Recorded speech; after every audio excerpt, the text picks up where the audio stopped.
Good morning, friends. Welcome back to Farm Girl Diaries. My name is Caitlin, and it is early morning. I have a fresh cup of hot coffee, and this weekend I plan on doing a cooking video with you guys. My first one in like 2 months. But before I did that, I thought I'd throw out a video and talk about my injury, give you an update on that, and then talk about what we've gotten done on the homestead so far. So the homestead is still continuing to do work. I may not have been there to do the work with it, but we still have some things I'd like to show you guys. For an injury update, I'm still in a boot, but I can now start slowly walking on it. I have to use crutches. I'm not doing that all of the time or any of the time. When I go out in public, I will take my crutches and I'll use my crutches, but when I'm in the house, I just hobble. But by doing that, that has given me a lot of my freedom back. I've been able to start getting my house cleaned up, getting things put away. It's kind of like reclaiming my house, which had just gone to the dogs. My parents came down and they did everything for me, but I wasn't about to make them take care of their own house and then come down and be like, oh, vacuum my house, take my laundry upstairs, do my laundry. So they did the legit bare minimum, and that's all I would let them do. So once I was able to start like hobbling around, I've been able to slowly like gain traction on this house. There's still work to do. It was a lot to do, but I kind of got it like as like basically presentable. So we're still working on that. We're still kind of getting everything put away. There are things that are still kind of out of their normal place. So I gotta put them back. But it looks a lot better than it did. So my foot is healing good. I still can't drive. I don't think I'm gonna come back until November. Even then, I'm really nervous that when it comes back, it's gonna be like in short increments. I'm really nervous that my foot's gonna be too sore. I'm gonna get someplace and I'm gonna get stuck there because I can't drive home. And I'm 100% somebody who's like, mind over matter, you power through. If you have to do something, you do it. And so like, if you get someplace and you get stuck, your foot hurts, okay, well, guess what? You have to drive home. But it's not a matter, like the pain I have, the pain I currently have from like doing the driving foot motion, that's what one of my therapies is, to practice that. Just doing that for like 2 or 3 minutes is enough to like make me not want to do it ever again. So I don't know that pain is something that I can just like power through. So we'll see. I still have, it's early October, so I still have probably 3 weeks ish, maybe a week, anywhere from like a week to 3 weeks. I can start trying in a week if I want to, and we'll see. So I'm just gonna evaluate my foot as we get there, and see how this goes. So that's the injury for the foot. Not much updates. I did have x-rays and the bones have all fixed themselves. So I broke 2 bones.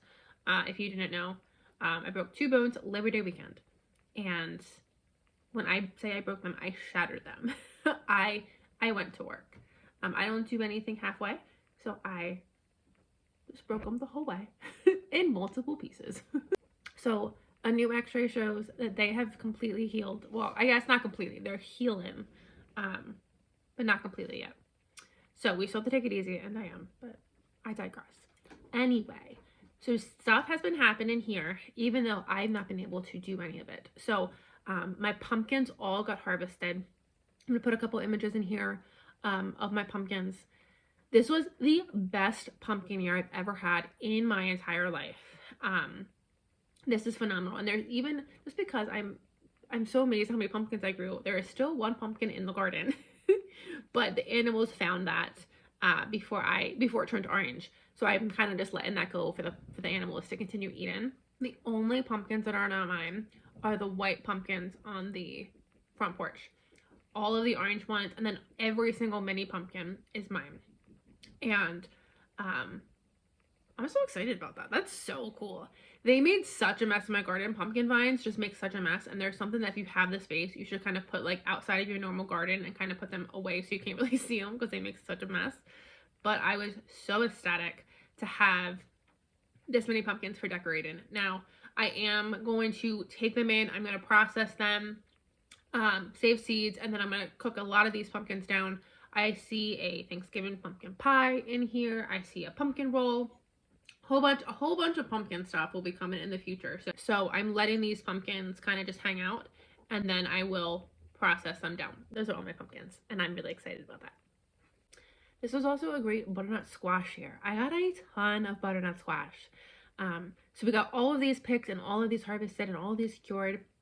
Butternut squash, my favorite way to make this is probably one of my very, very soon recipes is Ina Garten's butternut squash soup. So butternut squash and apple juice and cumin. Not cumin. What is this? Curry. It's curry, not cumin. Curry. And that combination sounds so weird. It is phenomenal. It is my favorite soup, especially in the fall. So these butternut squashes are definitely going to go to that soup. And then I still have zucchini. I still have 2 zucchinis that I have not eaten yet.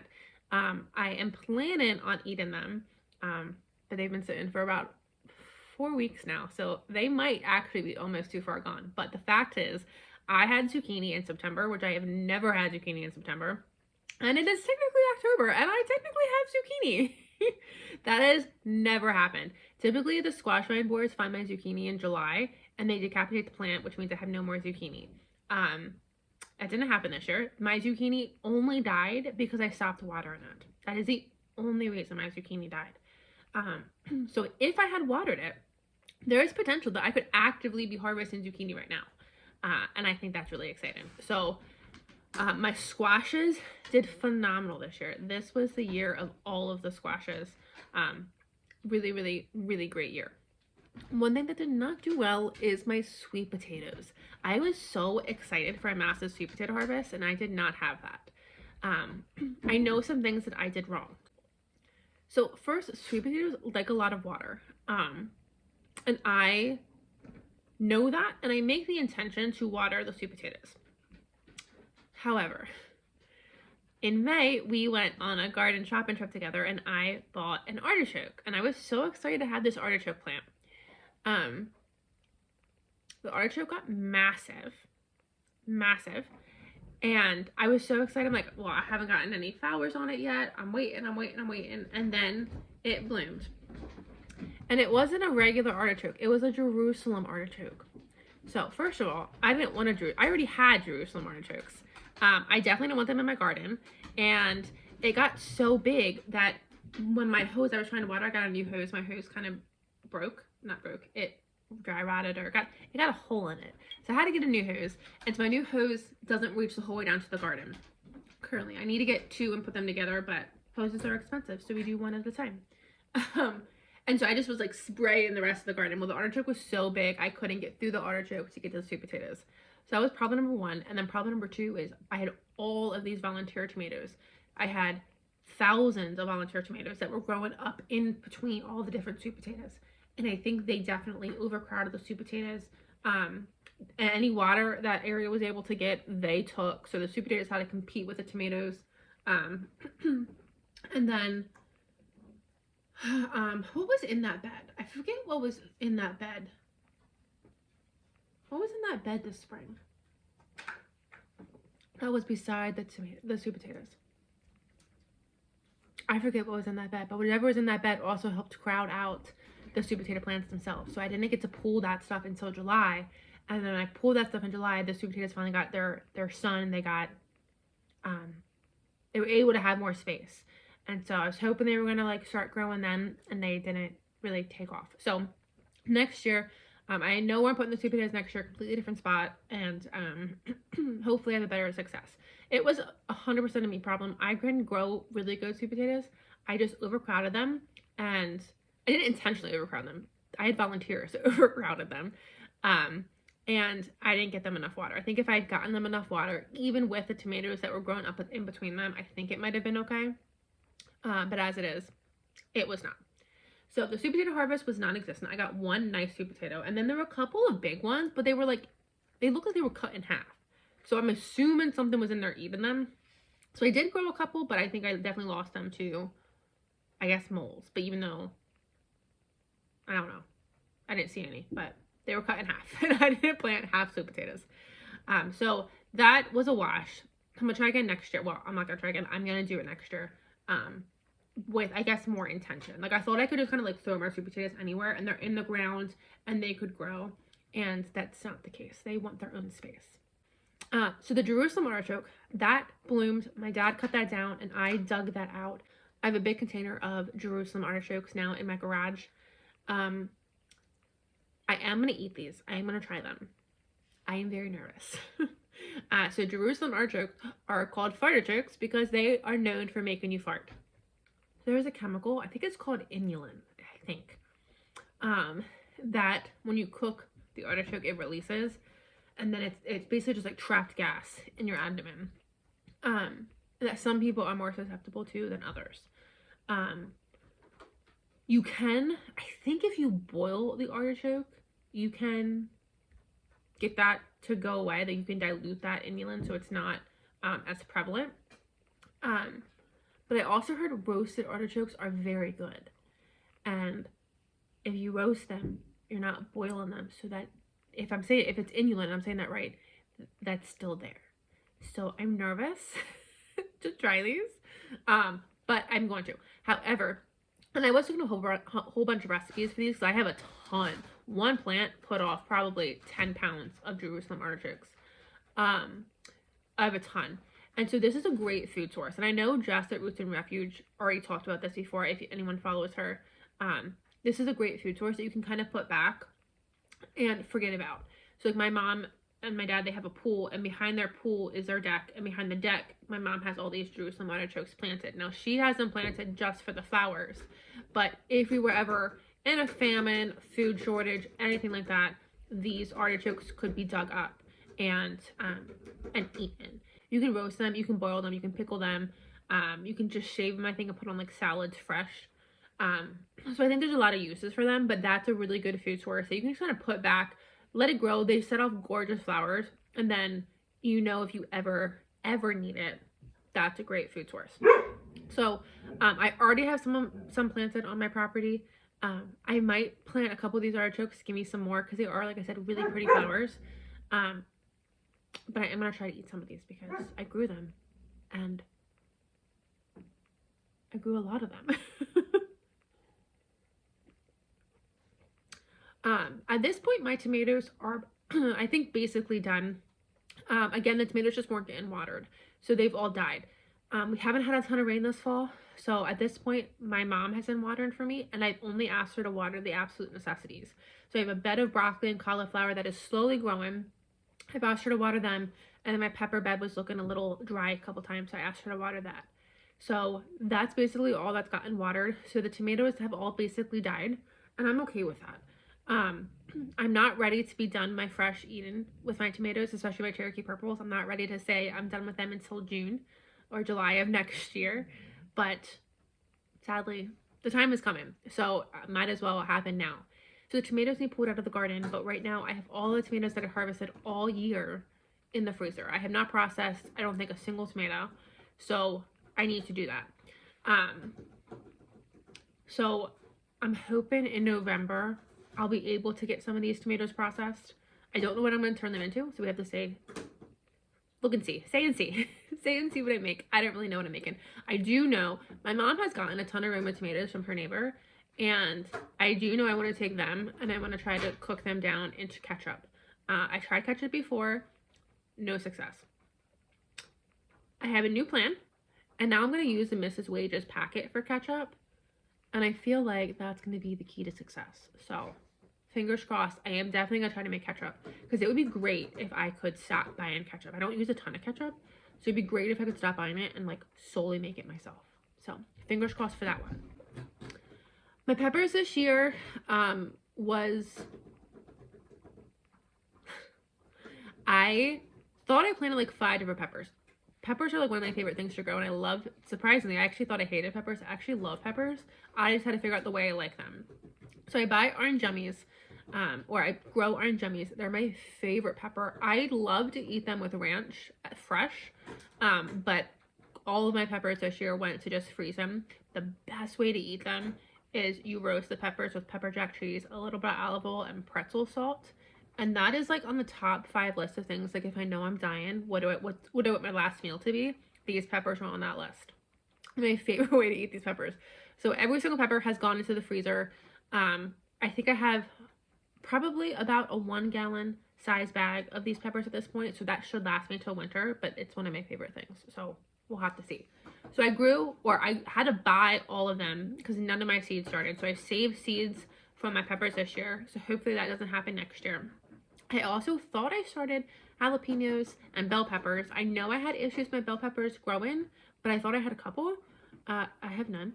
What I thought was bell peppers turned out to be banana peppers. And what I thought was jalapenos turned out to be banana peppers too. So I have a lot of banana peppers and no jalapenos and no bells. So that is a problem.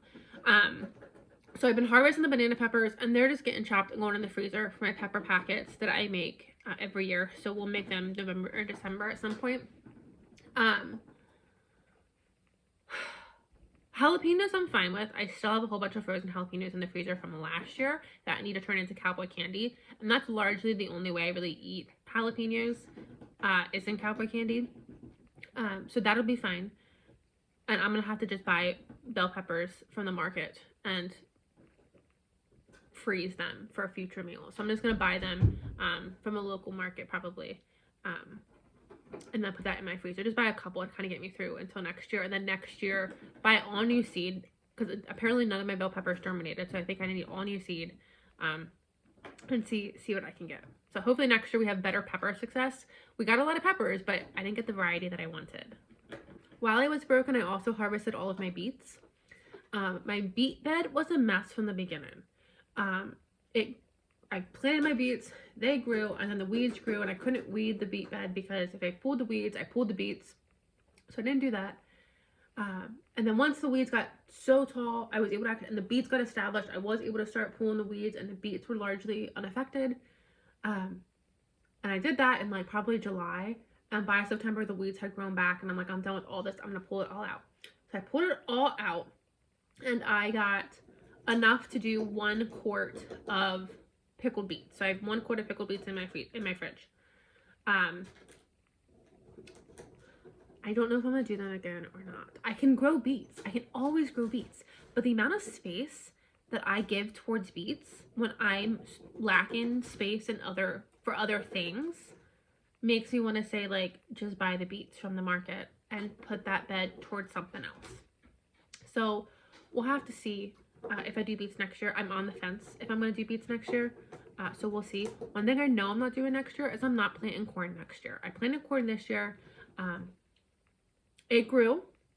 The one problem I had, the massive problem I had, and I don't know why this happened, is where I put the corn, for some reason, I had pokeweed coming up everywhere in the corn patch. But it was, at the time, they grew up at the exact same time. So if I pulled the pokeweed, I pulled the corn. So I had to let it go. And then I had little spindles of pokeweed. Now, luckily the corn shaded it out, so the pokeweed was very weak and it wasn't, I don't think, very established, and it didn't bloom. So it didn't do well with the corn, but it tried to grow with the corn, which I don't understand, and it grew so prolifically that I thought I was going to have a huge mess on my hands. So I definitely had a mess. I did get it under control. I pulled all the corn out. All my corn produced for me, but a lot of them, again, and I think it probably is honestly me and a watering thing, but they produce small ears, and then within those small ears, there wasn't much that was developed, I guess is the word I'm looking for. So until I have more space, I'm just not doing corn anymore. I always say I want to grow corn, so I have the corn stalks on my front porch, and then by July, I'm done with it, and I don't save the corn stalks anyway. So I'm not doing corn next year. I didn't do beans this year, and I said next year I'm doing beans. Beans is one of my favorite things to grow. I love growing beans, so I'm going to take whatever space I have for corn, and I'm just going to give that back to the beans. I prefer that anyway. So, no corn, yes beans. I think that's largely it. That's kind of what has happened in the last 6 weeks. I still have broccoli and cauliflower out there. They're still small. I guess the broccoli is maybe like that big. Still growing. Have no idea if it's going to produce. Have no idea. My plan is to, like, we had our first frost here, what was supposed to be our first frost. It wasn't. But I didn't cover those plants because I'm like, they can handle a light frost. And they'll actually get sweeter especially if it touches like the broccoli head. The light frost actually makes them sweeter. So I'm letting them completely go. If we would get a hard frost, I'm still trying to like decide what I think if we got a hard frost, I would cover them with plastic during the day and try to lock in some of that heat. This is an experiment to see if these grow. I planted these in August. I might have planted them too late, but we'll see. I do have potatoes coming. So the last time we were in the garden together, I said I planted my potatoes. I only have like 2 coming. I now have like 5 or 6 potato plants growing. Not a lot, but I have some. So I'm letting them go.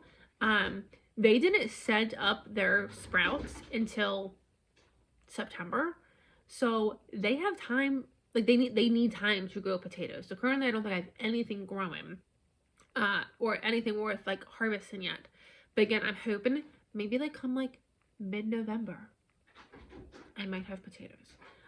Again, those, I think I only have 1 big sheet of plastic and they're nowhere close to each other.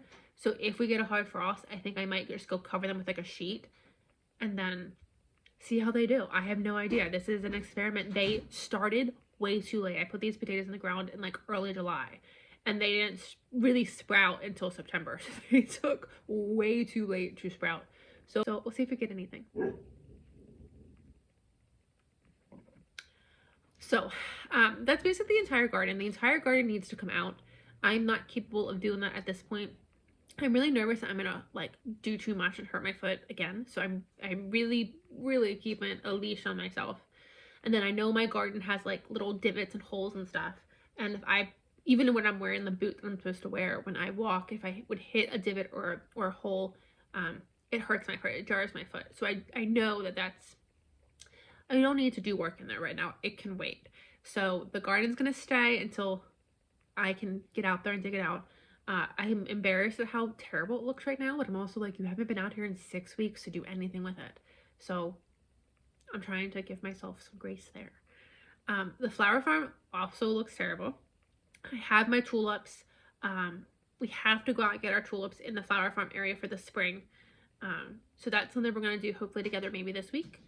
Some takeaways for next year. I started 1 bed of sunflowers inside this year, and I tried to like direct seed 1 bed of sunflowers. That did not work. So I'm gonna start all my sunflowers inside and then transplant them out. Sunflowers don't like that, but I've had success doing that before many times, so I'm gonna do it. When I direct seed my sunflowers, I just feed the birds and the squirrels. So we're not doing that. And then I dedicated a good chunk of space in one of my beds to poppies. Poppies bloom once and then they're done, so that was a bunch of wasted space. The only thing that really did well was my Lisianthus and my strawflower. They both did great. I don't know if I'm gonna do strawflower again next year or not. I got a whole bunch and I started drying some, and I have some dried throughout the house for like little bouquets and stuff for winter. So we'll see how much I like that to see if I want to do any more. The Lisianthus I will 1000% do again, and I will plant them much closer together. I planted them I think too far apart. And the only reason they're too far apart is because weeds grew. And so next year I also need to mulch my flower beds. When I clear it out, plant my plant, and then put like a straw mulch down to keep them from growing weeds, because they grew a lot of weeds this year. And then again, it's the same thing. I can't weed it because if I pull the weeds, I pull the flower plant too. The soil is too loosely packed. So hopefully a mulch next year, maybe even landscape fabric next year, just in the flower. I hate landscape fabric, but just in the flower beds, so that all you see are the flowers. Because the flower farm area is supposed to be the gorgeous area, and this year she was an eyesore and a half. She was terrible. So next year, really trying with intention to make that. Last year was gorgeous, so doing that pretty again this year. One thing I'm also going to try to do next year, I'm hoping that I'm able to do this, is down the side of my garden, I have daylilies that bloom in June, and they're gorgeous. But then once they're done blooming in June, I have irises in spring, and lilies, and then daylilies. But once like July hits, there's something blooming in that space the rest of the year. So I'm gonna plant down that line dahlias next year, and I'm hoping I can get the whole line filled in with a whole bunch of different dahlias. So I need to buy the dahlias, and dahlias are a little bit expensive. So I'm hoping I'm able to get enough that I can plant them and then continue harvesting my dahlias and getting more bulbs. So the dahlias I have in the garden this year did not do well. I bought 5 bulbs from Lowe's this year. I don't know if I have a feeling it was the bulbs because they were in different areas of my property and they all stayed small. They all did not do well. But I'm gonna harvest them, pick them, get extra bulbs, and then those ones, and then hopefully some brand new ones will go along the side of the garden bed. So hopefully I have flowers down the side of that garden next year at this time, because that would be really pretty. It's gorgeous in June. I love it in June. But then once those daylilies die, then it's ugly. And the last big takeaway that I want to do next year is every single garden bed in the vegetable garden, every single garden bed has to have a flower. I don't know what happened this year. I didn't have that many flowers in my vegetable garden. I normally have a ton of flowers and I didn't have that many. That was a massive failure on my part. I don't know what I did. I don't understand. I normally have like 20 zinnia plants growing. I think I had 4. I don't know what happened. So next year, every single garden bed has to have at least 1 flower. And I'm going to like vary between like zinnias and marigolds and cosmos and all this stuff. But I need to put more flowers in my garden because this year it wasn't as pretty as it could have been. And that bothered me. However, this was the most productive garden I've ever had. This was a massive, massive year. The garden did great. And so I'm really excited to get out into the freezers and see how much food I was able to get. So we just need to heal my foot and then we can get out there and I need to get a table set up and then we can empty the freezer and refill the freezer, organize it, but then really get a count on how much food that garden produced for us this year. But it was really, really fantastic. I'm really excited that the garden season's over, but I have filled my freezers. And then once I can start processing, really, I can fill my pantry too. So this was a really good garden year. This was a great garden year. I'm really excited. I'm really excited about how well this garden did. Next video is we're going to be making apple cider jelly together. So thank you guys for joining me and I'll see you guys then. Bye friends.